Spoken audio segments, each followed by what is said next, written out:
Sigamos con el panel. Mire, el presidente Donald Trump firmó el sábado, tal como lo había anunciado, una orden ejecutiva para declarar el inglés como el idioma oficial de los Estados Unidos. Vamos a seguir con nuestros analistas a ver qué es lo que nos platican y vamos a ir primero con Alfonso. Alfonso, ¿qué implicaciones tendrá esta orden ejecutiva? El inglés es la lengua oficial de los Estados Unidos de América. Mira, primero que nada tengo que decir que hay muchos, Mm. y debo decir muchos en la prensa hispana, que quieren asustar a nuestra comunidad de que ahora nos van a obligar a todos a hablar inglés. Pues no se asuste, estamos ahora mismo hablando en español y eso va a Nos continuar. consta, sí. La orden ejecutiva le da cierto reconocimiento jurídico a una realidad de hecho, y es que ya el inglés es idioma común de los Estados Unidos, es el idioma del gobierno federal. La inmensa mayoría de los documentos del gobierno federal salen en inglés. El Congreso, todos los procedimientos se conducen en inglés. O sea, todo es en inglés. Eh, la propia orden ejecutiva dice que cada jefe de agencia va a hacer una revisión de cómo implementar esta política, pero reconoce que cada agencia puede publicar material en otros idiomas si es práctico o por necesidad, o sea, que cosa que ya están haciendo. O sea, que yo realmente no veo un gran cambio. Hay que ver la revisión que hacen los jefes de agencia, pero yo creo que no van a cambiar tanto. O sea, que como te digo, al final va a ser un reconocimiento de algo que ya es una realidad. Y yo creo que es importante, porque esto también lo menciona la orden ejecutiva, es importante que las personas que vengan a Estados Unidos y quieran naturalizarse o vivir permanentemente aquí en Estados Unidos aprendan inglés de un punto de vista democrático, porque necesitamos un idioma para dilucidar, para reunirnos como ciudadanos y poder resolver los problemas de todos los días, ¿verdad? Entonces yo creo que eso es importante, pero hasta ahí llega.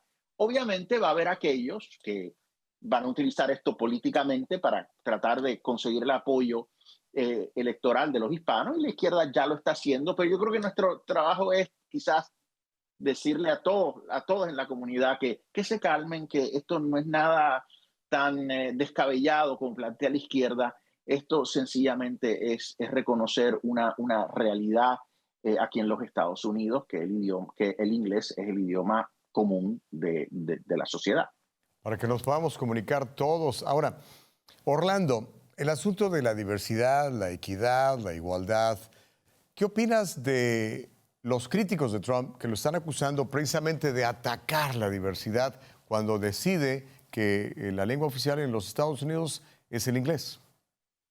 Bueno, es que una cosa no tiene que ver con la otra. Primero, ¿qué es diversidad? Que hay mucha gente muy diferente. Pues sí, Estados Unidos es un país diverso como probablemente pudiera serlo cualquier país, pero ¿qué pasa? Es un país y como es un país requiere ciertos principios que lo constituyan como país. No hay nación sin fronteras, no hay nación sin Estado de Derecho, sin constitución, sin orden, no hay nación sin tradiciones, sin cultura, sin costumbres, y no hay nación sin idioma que una a los habitantes de esa nación, que los junte en torno al idioma, que el migrante que decida asimilarse en la sociedad tenga que aprender ese idioma para hacerse entender en esa sociedad. Sucede en Estados Unidos y sucede en Colombia, en Venezuela, en Argentina, en España, en Italia, en cualquier nación del mundo constituida con fronteras, idioma, tradición, etc. Entonces, esto no es nada escandaloso. El que habla español va a poder seguir hablando español. Yo creo que se puede reconocer que es importante tener un idioma para comunicarte en tu país y al mismo tiempo tener otros idiomas para comunicarte con otros nacionales. Eso es importante. La persona que es bilingüe tiene una ventaja sobre la persona que no lo es, pero es importante que se reconozca que Estados Unidos es un país en torno a un idioma y ese es el inglés. Es herencia, es parte de lo que constituye a Estados Unidos como país y eso hay que reconocerlo y valorarlo. De hecho, el inglés, bueno, nos ayuda a la asimilación cultural en los Estados Unidos. Mencionaba el presidente Trump, por ejemplo, que la Carta de los Derechos, de Bill of Rights, incluso la Constitución, por supuesto, está escrita en inglés. Ahora te pregunto, Vanessa, ¿qué alcance podría tener esta orden ejecutiva ¿Hará que nosotros aprendamos más inglés como inmigrantes quizá?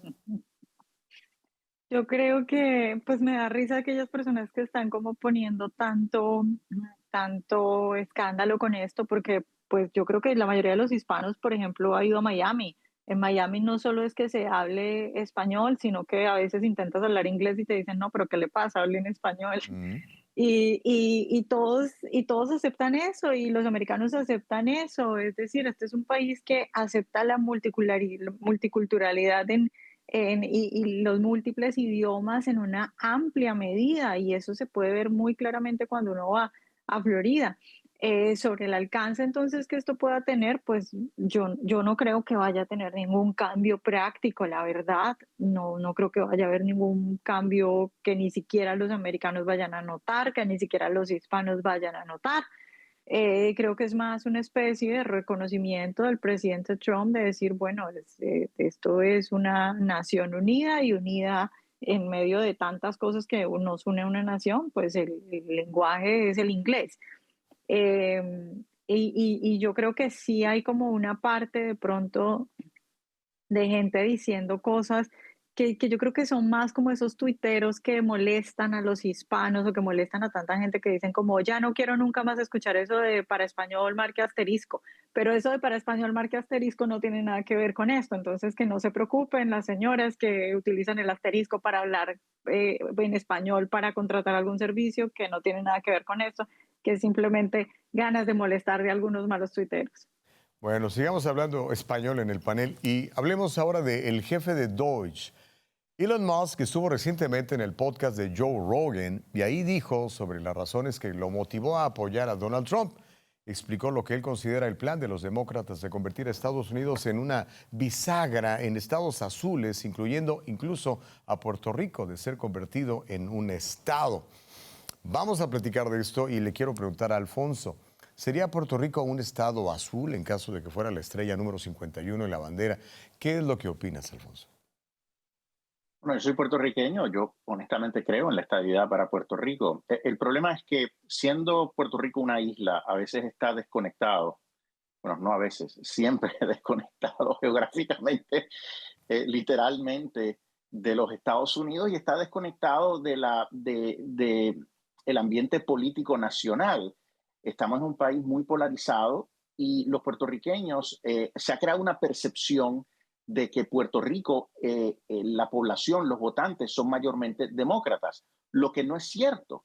Pero el liderato en Puerto Rico que apoya la estadidad para Puerto Rico no ha hecho un buen trabajo en demostrar que la mayoría de los puertorriqueños son conservadores. Hay un movimiento evangélico muy grande, muy pro vida, muy pro familia, en contra de la agenda woke, pero no han sabido participar de la discusión de estos temas a nivel nacional. Si lo hicieran, si se insertaran en el movimiento conservador, pues yo creo que pudieran convencer a muchos que Puerto Rico sería un estado rojo o sería un estado bisagra, ¿verdad? Que pudiera ser demócrata o republicano, pero no creo que lo han hecho. Esta semana se celebra el aniversario de la concesión de ciudadanía americana al pueblo de Puerto Rico en 1917, pero francamente creo que el liderazgo estadista es muy provincial, tiene que entender que necesita una estrategia mucho más amplia, más efectiva para poder adelantar la estadidad para Puerto Rico. Es curiosamente, aunque los republicanos se oponen a la estadidad hoy en día porque piensan que Puerto Rico sería un estado demócrata, en el lado demócrata hay muchos demócratas, particularmente el Squad, que se opone a la estadidad para Puerto Rico porque piensa que los que apoyan la estadidad son muy conservadores. O sea que, francamente, el liderazgo estadista no ha hecho un buen trabajo ni en la izquierda ni con la derecha en explicar la realidad de Puerto Rico. Bueno, ahora, Vanessa, con la alta popularidad que tiene el presidente Trump, ¿qué posibilidad hay de que estados bisagra se conviertan en estados profundamente azules? ¿Cómo lo ves tú? Pues yo no creo, y creo que lo que vamos a seguir viendo, pues todo depende de lo que pase en este gobierno, ¿no? Yo creo que por lo menos espero yo que de aquí a las elecciones de medio término vayamos a ver que incluso esos estados bisagra se muevan hacia el lado rojo, que por lo menos hasta ahí podamos mantener este impulso que hemos tenido en las últimas elecciones, y ya dependerá. del Partido Republicano seguir trabajando como lo ha estado haciendo, enfocándose como lo estuvo haciendo el presidente Trump para seguir saliendo adelante y creciendo. Yo creo que esto es una cuestión que incluso he leído en medios de izquierda acerca de cómo, claro, el Partido Republicano ahora ha sido tomado por el movimiento MAGA y eso abre una oportunidad muy importante y es que toda esa gente que era independiente o incluso demócratas que decidieron esta vez votar por Trump se queden en el Partido Republicano y se vuelvan afiliados del Partido Republicano. Entonces, claro, puede que no pase, pero creo que está la oportunidad de que sí pase y que al contrario lo que veamos es cada vez más esos estados moviéndose más hacia el rojo. Ahora, Orlando, en el caso personal, yo vivo en California. En las pasadas elecciones, si no estoy mal, 10 condados pasaron de ser azules a rojos con la elección. ¿Habría la posibilidad de que esto siga sucediendo si, obviamente, el gobierno de Trump sigue teniendo este buen nivel de popularidad o de aceptación? ¿Qué opinas? Sí, no solamente ocurrió en California, sino lo veíamos en otras ciudades tremendamente demócratas como Nueva York, ¿no? Donde hubo una especie de tendencia desde demócratas yéndose a votar por el Partido Republicano. No significativa todavía como para presumir que eventualmente van a ser regiones péndulo o lo que sea, o incluso republicanas, pero sin duda alguna estamos viendo una tendencia. Una tendencia que podría fortalecerse en la medida en que la administración Trump cumpla su palabra, lo haga bien y además muestre resultados concretos en el corto plazo. Y eso ya lo estamos viendo. Ayer Trump celebraba que la entrada o la llegada de inmigrantes ilegales a la frontera sur alcanzó mínimo histórico y en general ha habido un cambio palpable y concreto con respecto al tema migratorio.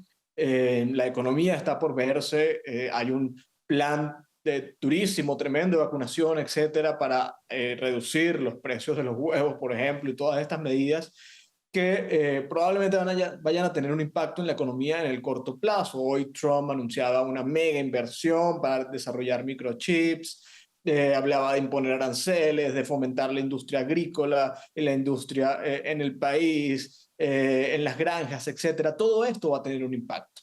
Si ese impacto es positivo y, por ejemplo, para final de año, mediados del año que viene, puede mostrar los números, la gente lo percibe, yo creo que esa tendencia que hemos visto en California o en Nueva York se va a seguir acentuando. Siempre muy interesantes sus puntos de vista, muchachos. Les agradezco bastante que hayan participado en el panel del día de hoy. Hemos llegado al final de esta emisión, pero ¿qué cree? Antes de despedirnos, le queremos pedir que se suscriba a nuestro canal de YouTube, @VozMedia o Voz Media. Dele un like, o sea, un me gusta, y active la campanita para que reciba actualizaciones de nuevos contenidos. ¿Qué le parece si ustedes y nosotros nos encontramos mañana? Bendiciones y hasta la próxima.